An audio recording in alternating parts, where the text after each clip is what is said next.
saw a lot of people. It was not an easy show to cast. Gradually, we started to find that we were just picky for the right reasons. We had done a pilot the year before David Schwimmer had auditioned for us, and he was his voice was in our heads. So we pursued him. When I got the call, I was really surprised, and I flew back to Los Angeles. After that meeting, I was completely sold on doing the show. You never knew she was a lesbian. No, okay? Why does everyone keep fixating on that? What's interesting is that for most of these parts, these were the only 6 people who nailed these parts. Okay, Phoebes, you look in the kitchen, I will look in the back closet. Okay. I can save you time, ladies. I'm right here. Like Chandler, we saw a ton of people for Chandler, and I thought that was going to be the easiest part to cast because it's a lot of jokes. All right, when was 1990? Okay, you have to stop the Q-tip when there's resistance. I guess my name had been on a list or something, but I wasn't available. I was doing another show. Actor after actor, they're fine, they're okay, it's not funny. We started to doubt the material. We started to think, all right, something's wrong with the character, we need to rewrite this, we need to come up with different things. And then Matthew read it, and it's like, oh, well, there you go. We don't have to change anything, that's it, that's the guy. I'm an actor, I have a process. I auditioned for Phoebe. Yeah, it was the regular process, you know. I think I went in for the producers, and then Jim Burrows, who was directing the pilot, and then Warner Brothers, and I just remember there were like 15 people at that audition. Like actresses were coming out shell-shocked. Like, did you see how many people were in there? Lisa, we knew from Mad About You. There were a couple of things in Ursula, I think, that connected for us to Phoebe potential, but of course Ursula was, you know, mean, and while she was ditzy on one hand, she was kind of harsh in another, and Phoebe needed to be sweet. Oh, I gotta go. Whoa, oh, head rush. Oh. One more and then I have to go.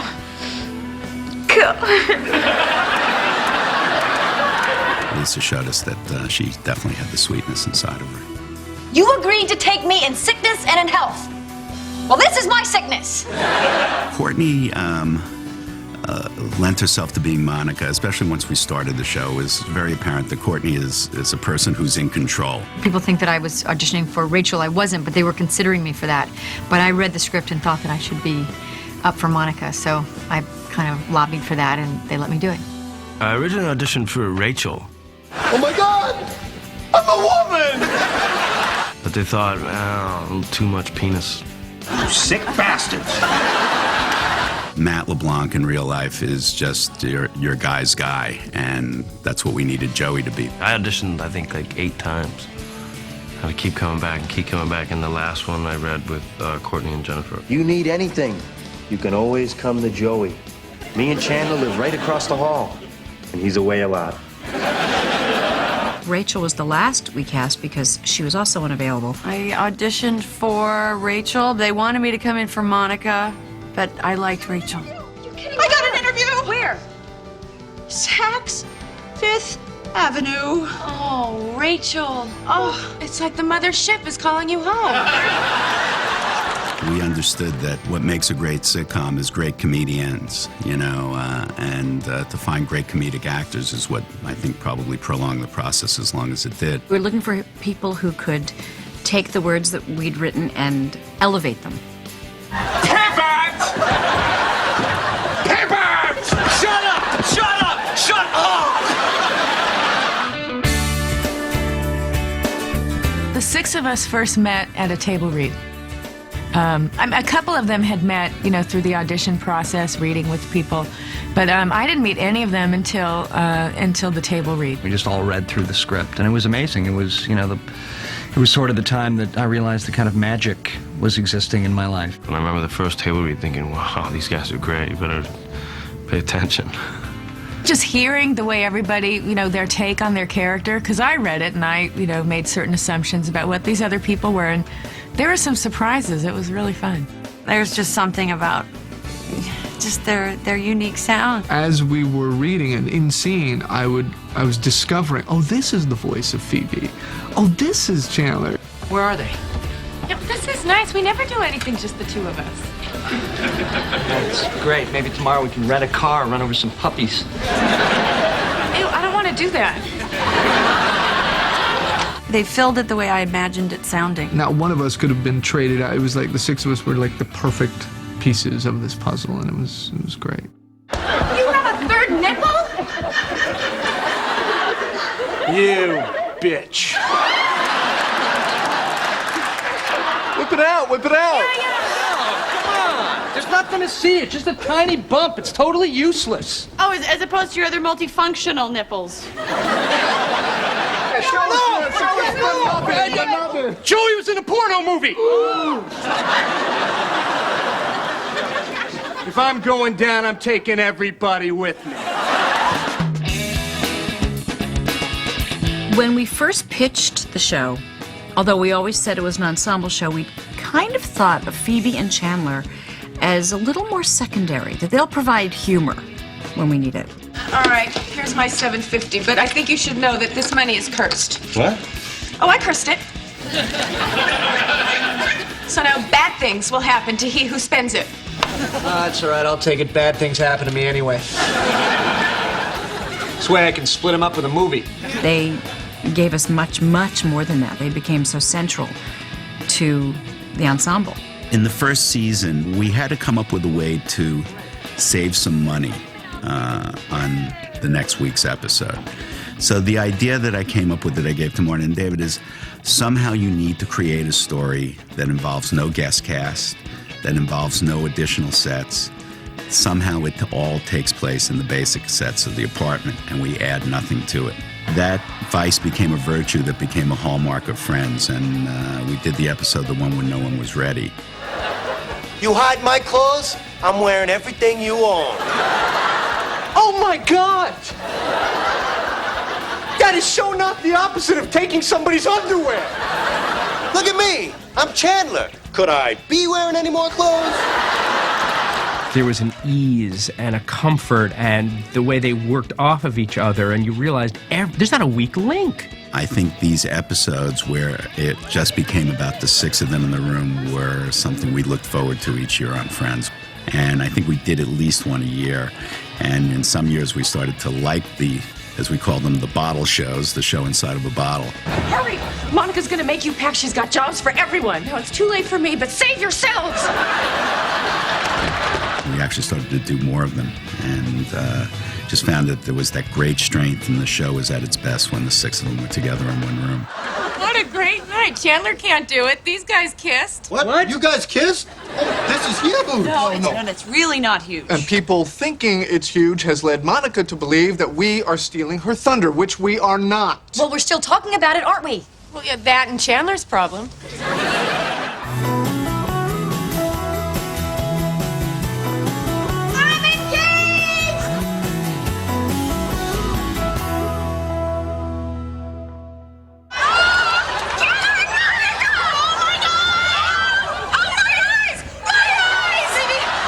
I loved when Monica and Chandler started seeing each other, and it was a secret, and then how everyone found out. You? And you? Yes, but you cannot tell anyone. No one knows. How? When? It happened in London. In London?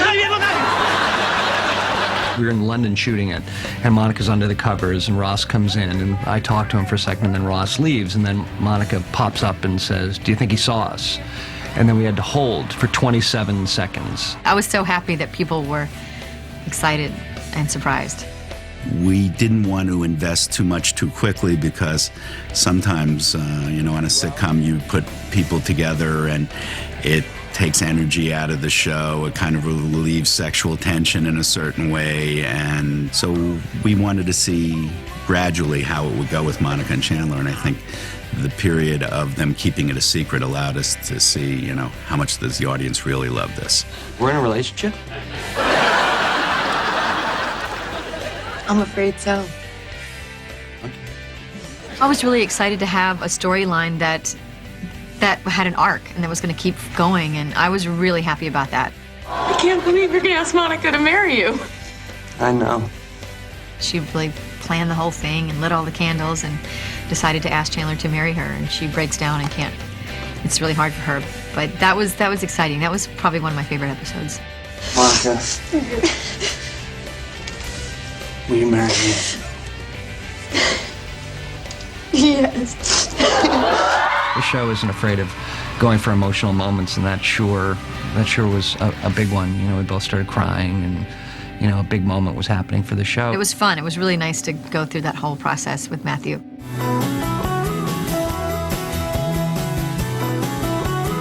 I love you too.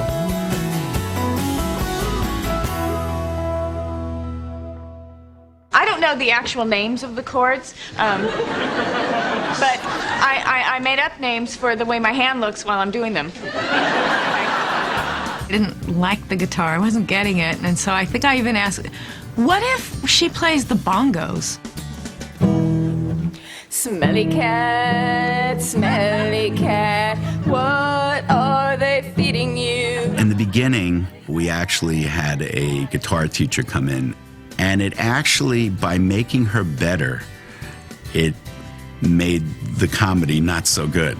So Lisa was really hurt. I said, you know what, I don't want the guitar lessons anymore. I've learned a few chords, that's enough. That's all Phoebe would know anyhow, so I'll make everything do with just these chords. And she did for 10 years. Whenever I get married, guess who won't be asked to sing? Somebody named Geller and somebody else named Bing! I loved when Phoebe was pregnant and that whole arc. Frank Jr. and Alice got married. Oh my God! Yeah, and they're gonna have a baby. And they want me to grow it for them in my uterus. It was really nice of, you know, Marta and David. They said, look, we hate those shows where, you know, the actor is pregnant and then everyone's pretending they're not. And, you know, you're going to be like 7 months pregnant by the time we're done. So it's going to be hard to hide. We've come up with a storyline, and yeah, it was a great storyline. My sister's gonna have my baby! And I also was thinking, oh great, so I don't have to hide it, and that's so good. It's so good. But by the time they got to the storyline, I was starting to show, so I actually had to hide it. And then she was like, you know, having triplets, so when Phoebe was showing, I wasn't showing enough, so I still had to wear padding and stuff. I think there was one show where it was just me and my pregnantness. You look even more beautiful than you did yesterday. Oof. In fact, I'm going to kiss you now. Oh, wait. Yeah, I can't get away with stuff like that. It sounded sexy in my head, so I... Hank is hilarious, and he can do anything. He can just do anything. And I loved you know, the David Phoebe relationship. I liked it a lot. What are you doing here? I have a question I need to ask you. I have a question I was kind of going to ask her myself. It's also just too exciting that it's Mike for Phoebe and Paul Rudd, he's funny. He's really funny, and he's such a good actor. This is the guy for Phoebe, which is nice because he's normal and cute. That's good too. I'm standing here today knowing that I have everything I'm ever gonna need. It makes me happy that Phoebe's really wrapping up in such a nice, normal way, finally, you know, for the first time in her life, she's kind of normal. So I like that.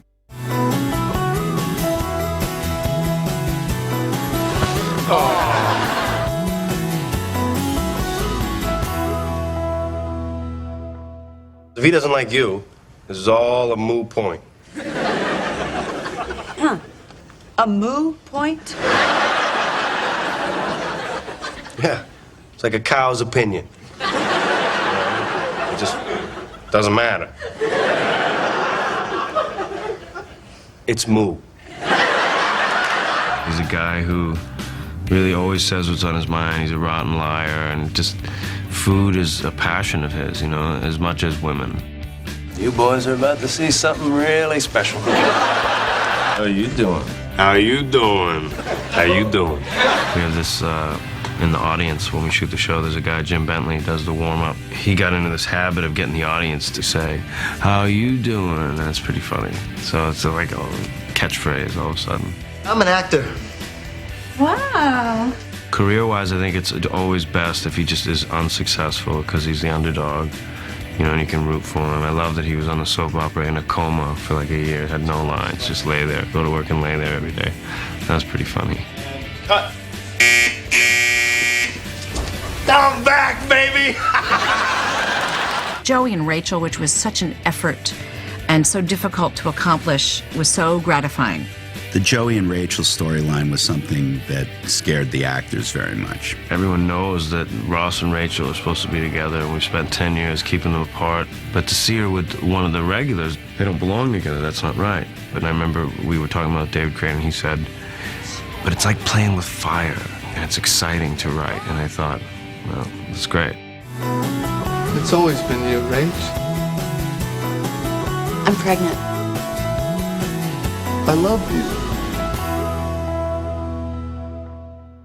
I have a very special spot in my heart for Ross and Rachel. I do love you. I love you too, and I am never letting you go again. Okay, because this is where I want to be. Ross used to have a crush on Rachel. We didn't know that was going to be the central romance of the series. And it was just chemistry. It was just seeing the two of them work together, and just something magical happened. You know, you probably didn't know this, but back in high school, I had a major crush on you. I know. You did? Oh, okay. It's a testament to the writers to be able to find, hopefully, grounded and organic ways to keep that relationship between Ross and Rachel evolving. You always feel a sense of history between these two and a sense of destiny, that these two belong together. I think we want them to be. I want them to be. I've always wanted them to be. As Phoebe said, we're each other's lobster. See? He's her lobster. I've always remembered that because some crazy way it's true. We gave David something physical to do, and he said, no, you got to give me more of that. There was this bit with an umbrella. And you remember my brother Ross? Sure. Hey. That awkward physical comedy because of Rachel in the same room. The thing that appealed to us about David was his quirkiness and in terms of his timing. I used to say this word, hi. Hi. In such a way that I thought all the pain of his existence was going into that one greeting of hi.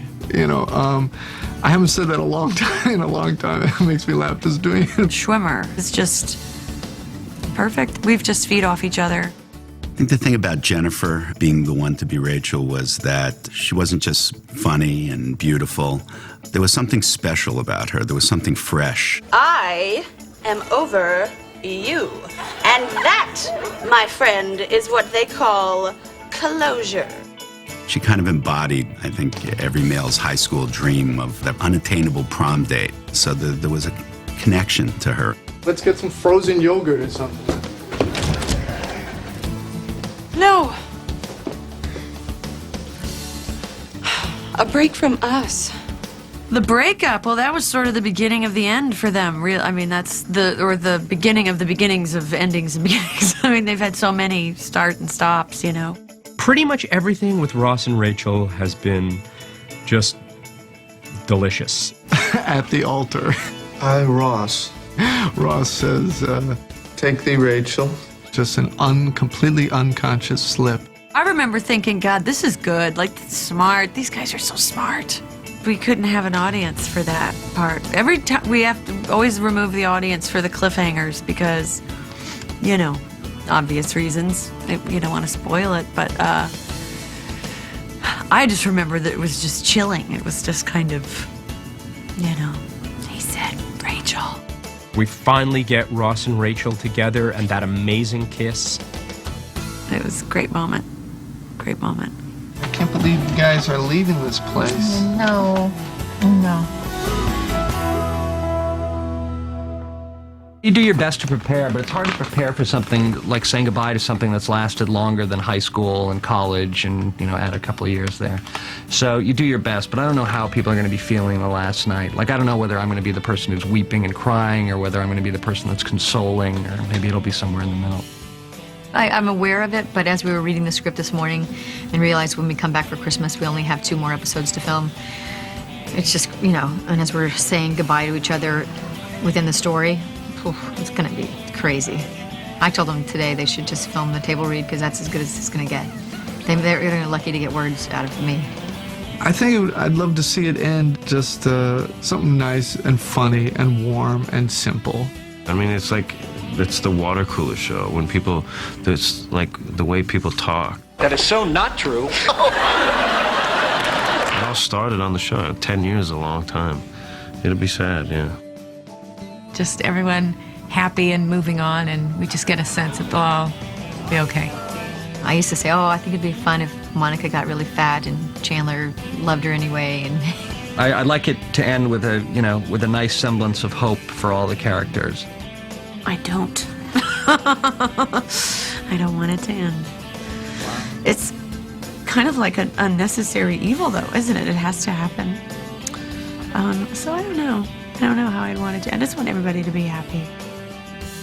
We've all gotten 10 years older. The show's gotten a little bit more adult.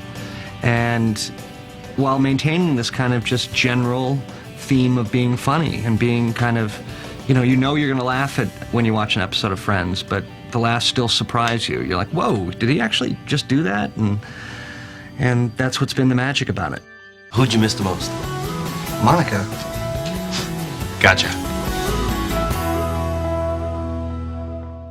The cast I'll miss the most. And not that I won't see them, but I won't see them every day like we do now. I think we all take it for granted that I can have lunch with them every day. They've formed me into the actor that I have become. All of them. I learned something from all of them. I'm inspired by all of them. My favorite part of the show is those 6 people together in one room. That's where Friends was truly great to me. This is never going to come again. So I'm really trying to appreciate everything it is. already it's painful just thinking about the end. So these are my friends. This is my family. So this will be really, really tough. Just the idea that hundreds and hundreds of people come every day to put on this show, and from craft service to the executive producers, it's just a group of really nice, warm-hearted people, all driven towards putting on the best show possible. And with us all having that same kind of goal, it's just a team effort. So I'm going to miss everybody, and of course the members of the cast. And it's going to be a sad time. Show night, I guess like the actual performing with these great actors and the process of doing it live feels like a wonderful one-act play that you get to do every week in front of a great audience, and working with the writers and that collaborative process. So even in show night, if a joke doesn't work, you're in there coming up with other great lines that hopefully will work better. And I think I'll miss that the most. Nothing will compare to this. Just in the pleasure I get out of coming to work every single day. You know what I'll miss the most is the paycheck. No. Rehearsing and joking around and, laughing a lot at what these other people do every day. Coming to a place every day where you know everybody and love everybody, and I'm really gonna miss that a lot. So the fans, just thank you. Thank you for watching us and being with us and being as invested as we've been over the last 10 years, which is unbelievable to say, but thank you so much. Sorry, but we're done. They're reruns, but I'm sorry. Stay tuned. There's more to come. I hope you'll miss us. We'll miss you. I just thank you. We've had the greatest time entertaining you, and thanks for watching. I just want to say that I love you, and I'm going to miss you.